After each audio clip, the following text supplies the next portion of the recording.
The other area that you mentioned but didn't develop very much is obviously, the great problem for Europe and to some extent for China as well is the Ukraine situation.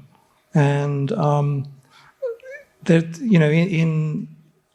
Britain and America, people are often skeptical about China's, sort of desire for peace in Ukraine. And yet China doesn't give Russia any armaments. And I think from what I understand of Chinese interviewers I've been involved with, they're genuinely quite concerned about what will happen if there isn't peace in Ukraine relatively quickly. I wondered what you could say further about China's role with regard to Russia and the Ukraine situation and whether any kind of peacekeeping role it could play going forward. At an abstract strategic level, China benefits from the Ukraine war because it takes away American attention. I mean, the crosshairs, instead of being on China, has shifted to Russia. And I think that takes heat away from China. So at that level, they are a beneficiary. China is triangulating. It doesn't want Russia to collapse because then China will be fully exposed to Western pressure. So it will help to shore up Russia economically. Militarily, it'd rather not get involved. In any case, Russia may not need it. So they rather have an intermediate position where they're close to Russia, but seen as a peacemaker. That is a very good position for China to be in, which is exactly the position they're taking right now. To be a peacemaker, to help Russia economically, to stay close to Russia, and to help develop Russia as a separate pole in a multipolar world. They want Europe to be a separate pole. They know that Europe will always be close to America. But Europe has got its own interests. So they're working separately on Germany, on Italy, on France, on Hungary, on others. That look, you have your own interests. Yes, you're close to the Americans. You need the Americans to defend you. But you need not follow the Americans on all issues, and certainly not on Taiwan. That is Chinese strategy. To have a strong Europe, to have a strong Euro, because this gives them diversification. My own view, if I may be a little speculative, and you will disagree with me, of course, I see the world becoming multipolar. In this multipolar world, China will be a big pole. Russia, a smallish pole, but bristling with weapons. And they'll be quite close to each other. Then, on the other side, you have the American pole, which is very big, also bristling with weapons, and the European pole, which is big, but quite neutered in terms of its military capability. And they will stick together. Then you have India as a separate pole, and there'll be others like Brazil and South Africa and ASEAN as a little cluster, like asteroids clumped together.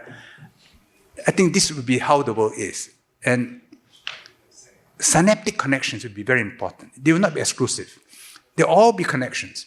Singapore will try to have maximum number of connections to all the poles. I think Hungary will also develop synaptic connections in all directions. You see? You can't change how the poles configure because these forces are too big. But whatever the configuration, we find our own connections in order to survive. So this is, for me, a helpful way to look at an unfolding world. And if you know that that's how the world is going, you float in that direction. Then you avoid unnecessary unhappinesses. In that world, the US should be primus inter pares. If I were American, I would help to crystallize such a world. It has always been Kissinger's view. Yeah. America should move closer to everybody else. So you have a conflict, I will have the ability to tip it one way or the other, between China and Russia, between China and Japan, between Europe and Russia, move close to everybody. Then you'll be the first among equals because you have the culture to do that, because of the English language. And you can achieve primacy with much less effort. Whereas the current tendency to prevent China from rising and to stay dominant, I think is exhausting and financially not sustainable. There you go. Chopper, do you want? Okay, so regarding the multipolar tendencies, in Asia, how much do you think each country has the capacity to become a pole on its own? Like, can India catch up to the level of China and the US? Can Indonesia become a smaller pole? Can Japan sustain a position between China and the US as a smaller pole on its own? India will be its own pole because it's got bulk, it's got history, it has geography. Japan, no. Japan will be a satellite of the Americans, principally because it's completely dependent on the US nuclear umbrella. But if the US weakens, then it will seek its own autonomy, as part of which it will go further in the current direction of remilitarization. So for the time being, a satellite. But 20, 30 years from now, I'm not sure. Indonesia will not be its own pole because Indonesia knows that if Southeast Asia is balkanized, it'll be a big problem for Indonesia. So Indonesia's preference is to anchor ASEAN. So ASEAN will have two anchors. Indonesia now, eventually Vietnam also, because they are very dynamic people and a dynamic economy. But none will be able to dominate all 10. But these two will be significant weights in the configuration. And if ASEAN can stick together as a grouping, 700 million people with a significant GDP, it will be a weak pole in that system. And a pole where people feel, you are fair, you are neutral. And that neutrality is itself a strategic asset. So every time there's a major meeting, they say go to ASEAN, because everybody is welcome in ASEAN. No one is unwelcome in ASEAN. No one dislikes going to ASEAN. So when the US met North Korea, Trump met Kim Jong-un, both meetings were in ASEAN. ASEAN provides a neutral platform around which all the major powers, Europe, China, US, North Korea, South Korea, everybody sits around the same table. And that's ASEAN's strength. ASEAN's weakness becomes its strength. And to that extent, it can be a weak pole. Yeah. Well, we discussed multipolarization, and I would like to ask your experience, because in Hungary, if I understand well the situation, the Hungarian government tried to maintain this multi-vector foreign policy. And how do you see, is it still possible to maintain it? And Hungary is part of the NATO and also part of the European Union. How do you think, how can a small country can achieve this? Well, within Europe, you have to find allies. And right now, I think in France, in Macron, there's a kindred spirit. Yes, it played subtly. I think Hungary will be better off if it keeps a lower profile. But I'm told that for Hungarian people, it's impossible. Sorry, we are setting the narrative.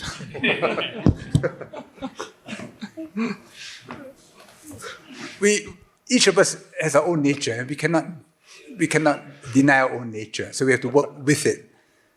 But if I were Hungary, I would find allies who are sympathetic to your point of view, but don't assert a position so strongly that it undermines the entire grouping. Then you will be harming yourself. In other words, within the grouping, be clear, be consistent, be moral. And then over time, by what you say and by your constancy, be an influence on others. You will never have enough weight to use weight alone. So you need powers of persuasion and moral influence, which I sense you have because of your own history, your own culture. I see the way Castle Hill is being redeveloped and how determined you are to maintain your own identity. I think that is your greatest strength. But it's not easy to have everything translated into your language, to assert a separateness which others may dislike. But you do that by also respecting other separateness. If I respect that you are different, you are more likely to respect that I'm different. And in this way, you assert your position softly. And that you may have to do. Yeah. I suppose in terms of, Hungary's position with regard to Europe, and you could compare that with Singapore's position regarding ASEAN as a grouping. The difficulty with Hungary is that, unlike ASEAN has a treaty of amity and cooperation which excludes other members interfering with the internal affairs of states within the grouping. The problem with Europe is it wants to interfere in the internal affairs of Hungary, which is problematic, really. So the European role with regard to states within its orbit is in some ways very different from the role that states occupy within ASEAN. And like back in the late 90s, it was seen that Europe was a model for ASEAN. Maybe ASEAN has something to teach Europe at the moment. When I was a trade minister, I had on my desk the Treaty of Rome, 80 pages, an inspirational document. I referred to it from time to time because Singapore was very active in the ASEAN construction. And for the initial steps, we followed the European Common Market.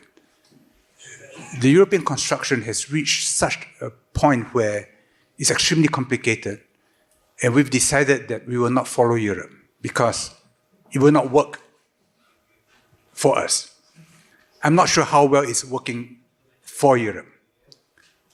When you talk about Europe imposing values on you, I go back to the principle of subsidiarity. You should only take away autonomy if that deprivation benefits you.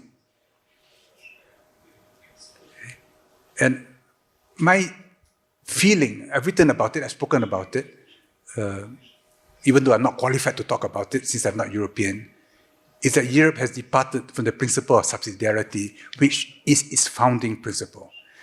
And in some sense, Hungary is truer to the founding principle of Europe than Europe is today, generally speaking. Thank you. Chaba, do you want? Victor? Actually, I'm a China researcher, so when you mentioned that the elephant in the room is China, I was very happy because I really want to ask this question: that what should we see on China? So when we are watching China, what is the thing we really have to focus? Because, of course, we all read Economist and those kind of Western papers, and they try to tell a story about China. But with your experience, what would you say? What we have to really understand about China, and what should we focus on in the next coming years, decades? I've been to Europe over 100 times. I don't think I have more than a superficial understanding of Europe. China is twice the size of Europe in population and in In land area, maybe 3 times or more. Well, let's say twice. So it's a complex reality. There's no danger that any European will understand too much about China. So when I meet young European friends who ask me for advice, I say, go to China. Find any and every reason to go to China at least once a year. I say, it will be good for you. And there's no danger that you will learn too much. Why should you not? If you're a parent, and this economy is going to be bigger than anyone else on earth by a big margin, you better know it. Whether for offensive reasons or for defensive reasons. And you should teach your children Chinese, or at least get them interested, because it will be a great asset to them. But the mood now is Confucius Institutes. Oh, there's subversion. I can't, for the life of me, understand the current mood. When I was in Cambridge, Joseph Needham was still master of Gonville and Key's College. He had a profound influence on me. His encyclopedic work, Sense and Civilization of China, reached a depth of analysis which even the Chinese themselves appreciated. That scholarship has weakened greatly, not just in Cambridge, but throughout Europe. And yet China is getting bigger. So something needs to be done desperately. Because of my association with the Catholic Church, I have this dream, maybe Hungary can play some kind of a role. I don't know. It would be good if China has a university for classical studies. Not just a language, Roman and Greek, but understand the Roman world, understand classical Europe. And Europe in turn helps China, and China in turn helps Europe develop a university for understanding China. And you need more than a university to understand China. The Jesuits did a lot with very little. And even that, according to Joseph Needham, created the basis of the French Revolution. Because the Jesuits said, remarkably, you have a moral order without organized religion. How could that be possible? Because it was never in the European experience. So he wrote about it, translated the Chinese classics into Latin. According to Needham, the French encyclopedists, men like Voltaire and Descartes, when they read all this, they said, yes, that's our answer to the Catholic Church domination, the Catholic mind suppression of independent thought. And it began a period of de-Christianization. But beyond a point, de-Christianization is very dangerous because you cut off your own legs. If you're not rooted, how do you change? China, in its transformation, keeps on going back to its own history. So the more your branches grow, the deeper your roots go. But the current mood of Europe is you chop off your legs. I said, this will help me to change. To me, that's very dangerous. So when I was briefed on Castle Hill, and why the Hungarian parliament is neo-Gothic and not neo-classical, I say there's a certain wisdom in the way your leaders think. Because don't lose your roots. You lose your roots, you'll be swept away. You'll be cast aside. Now, I do Tai Chi. I think you're familiar with Tai Chi. Tai Chi has a certain principle that the more rooted you are, the freer you are. If you're not rooted, you lose your balance. If you're rooted, you can do pirouettes and maintain balance. So rootedness is very important. Anyway, this is just a view from afar. I feel embarrassed to talk about this because I know very little about Hungary. I just have a slight sense of you, which I like. And I'm just giving you my impressions. Well, I think they're fascinating. No, forgive me if I speak out of turn. So George has made some very intriguing pronouncements. I wonder if there's questions from the audience. Hello, good evening. Alex Stemp. I've really enjoyed your discussion this evening. Thank you very much. It's been most illuminating. You mentioned briefly about Donald Trump, but just very briefly, like halfway through this. But I want to know, because the West is at such sort of crossroads, if the election next year in the US goes to Trump, or if it goes to Biden, any Democrat, how does that affect world affairs from your perspective? Thank you. The biggest uncertainty in the world today is not US-China relations. It is what is happening in the US itself. And the fight between the two sides has become increasingly acrimonious. And they no longer see themselves as a college. This is almost an intellectual civil war, an ideological civil war. And in the last 3 years, millions of firearms have been purchased in America. And these firearms are not to be used against China or Russia. They are intended to be used against fellow Americans. The manner in which the politics have become so divided, I think frightens everybody. And all of us, Hungary, Singapore, Europe, China, think about it. It's one of scenarios. Trump returns. What does it mean? Now, he's capricious. He's outrageous. He's a liar. But I was told by a Democratic senator, an old friend of mine, who has crossed swords with Trump before, that there are certain core positions inside Trump, which has never changed. He said these are the 4 core positions. He's against free immigration. He's against free trade. He's pro-business. And he's against war. Well, I think it's a fair position to take, that you should be against the free movement of people. Because beyond a point, people say, hey, this village is no longer mine.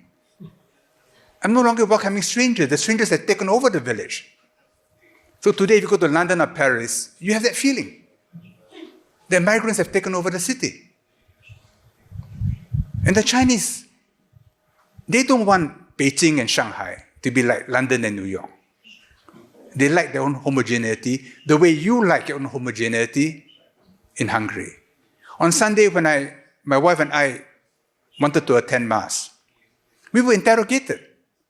They said, no, it's a long service. You cannot come out. My wife said, look, I'm a Catholic. She showed her crucifix.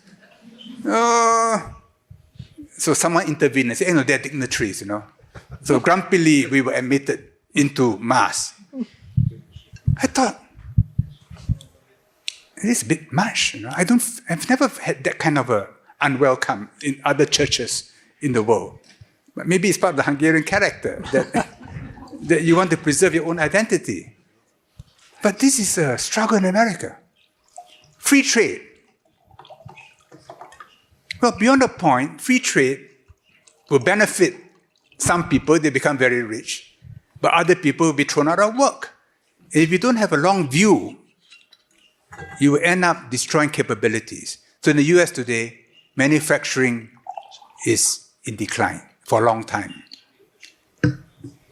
Being pro-business, I think few of us will quarrel with that. Being anti-war, I think all of us should be happy. So I don't see the return of Trump as an unmitigated disaster at all. But it will certainly stir the pot. And all of us are imagining it in order to be prepared for it. Great, thank you. There's a gentleman at the back and one in the row in front.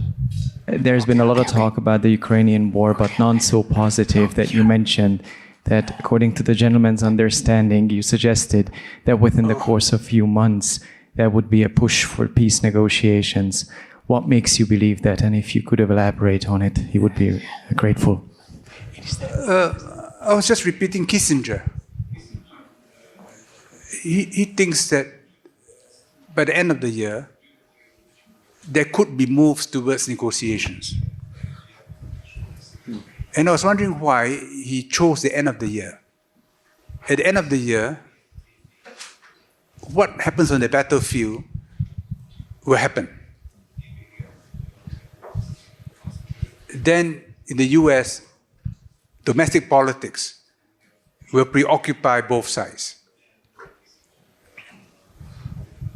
If in the coming months, Ukraine has a great victory, they must know when to stop. Because if they don't stop, Russia will have to move again. And the world will go closer to the brink.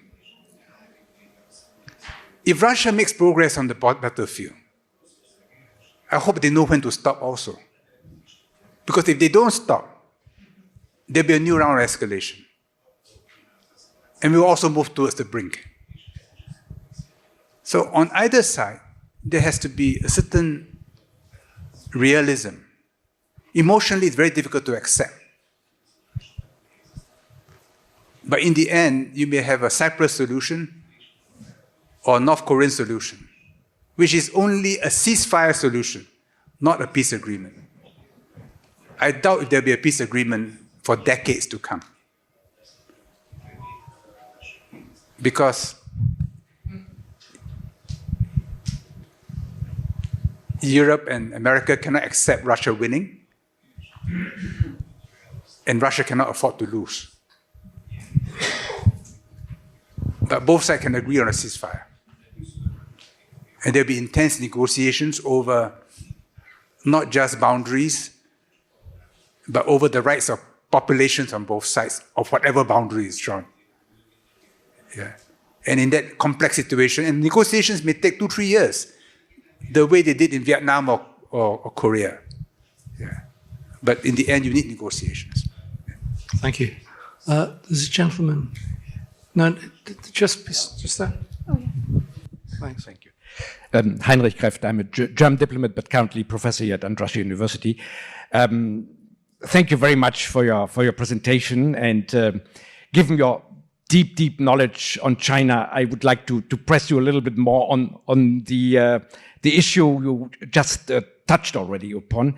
You mentioned China will play a role in the peace settlement or in the ceasefire, whatever we will see in Ukraine, Russia. Given China's interest in sovereignty of a state, integrity of borders, of territorial integrity, what could you imagine? What could be China's role in such a process? It will be a process, and I totally agree with you. It will take a long time, and what we might see the end of this year will be very different what we might see in a couple of years from now. But given your very deep knowledge of China, what could be China's role, China's position in this? They will not try to make specific proposals. They will make suggestions in certain directions. It's a very Chinese way, where you don't want anybody to lose face. So they say, have you considered this? And then by little hints, they will try to find feasible zones. Now, right now, there's no feasible zone. And the Americans don't want China to play a role. And China doesn't want to interpose itself. It's just saying, I'm here. If you think I can help, I will help. If you don't think I can help, it's okay. It's okay. If South Africa, if Brazil, if the Pope wants to help, well, maybe they can help. And maybe we can help together. That's the kind of position China takes. But China has one advantage. It can put money. It can rebuild infrastructure. You see? And that will make any solution easier because you can help people. Yeah. Thank you. That's how I see them playing a role. Thank you. There's one question. Can you make it quite quick? We've only got about 5 minutes left. Certainly, yeah, thank you. There was a lot of talk about China, about the US and Europe, but much less about Singapore. The founding of modern Singapore, Lee Kuan Yew, is considered to be a great statement. And if you could elaborate what memories you treasure of him and what you think made him such an outstanding statement. Thank you. You're talking about Lee Kuan Yew? Yeah. What made him outstanding? He had range. He could go into great detail on a specific subject, like greenery, like the environment. And he also had a sense of history. I don't think he was not a historian. And neither did he have a deep knowledge of history. But he had a sense of history. And he had a sense of China. Above all, he was a political realist. Yeah. I'm writing my third book of musings will be published at the end of August. I have 2 chapters on working with Lee Kuan Yew. So in it I said, my own sense of him is when he interacts with somebody, the first step in his algorithm is what is a power relationship. I've seen him deal with his political enemies. I've seen him deal with US presidents, Chinese leaders. I've seen him deal with service staff, drivers. And with him, the power relationship comes first. He adjusts to the power relationship. If I have power over you, I can be very polite. Because you will be polite to me anyway. When he deals with America, he knows that he's dealing with big power. But he's not going to be steamrolled over. Yeah.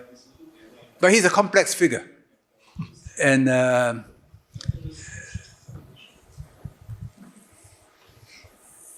over time, an all-rounded perspective of Lee Kuan Yew will emerge in Singapore, which will not reduce his greatness, which may affect some of the hagiography, but which will present him as a human being, as a political leader who was remarkable, but who had his own blind spots and faults. Yeah. That's interesting because you mentioned the Thucydides trap, and that was a very Western perspective. But the theorist that produced that was Graham Allinson, who also thought Lee Kuan Yew was the greatest statesman of the 20th century, which is quite interesting. Last question. Hi, I'm Ivan Wagner.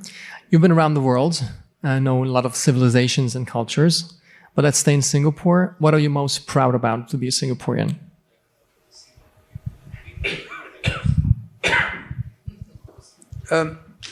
Okay.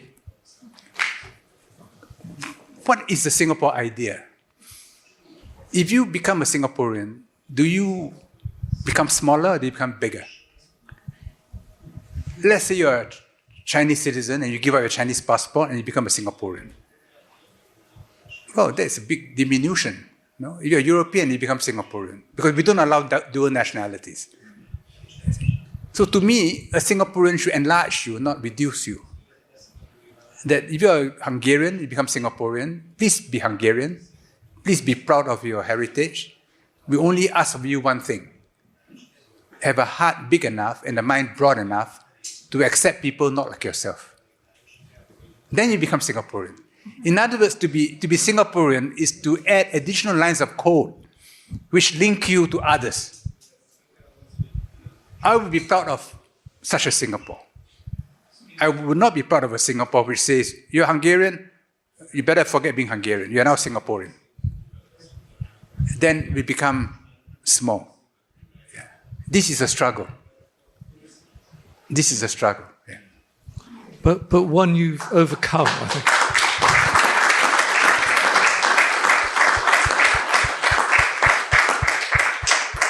Well, I think that draws proceedings to a close. That was obviously the audience didn't have to ask to applaud you. They did it spontaneously, George. So thank you, Mr. Yew. Thank you, Choba. And thank you, Victor.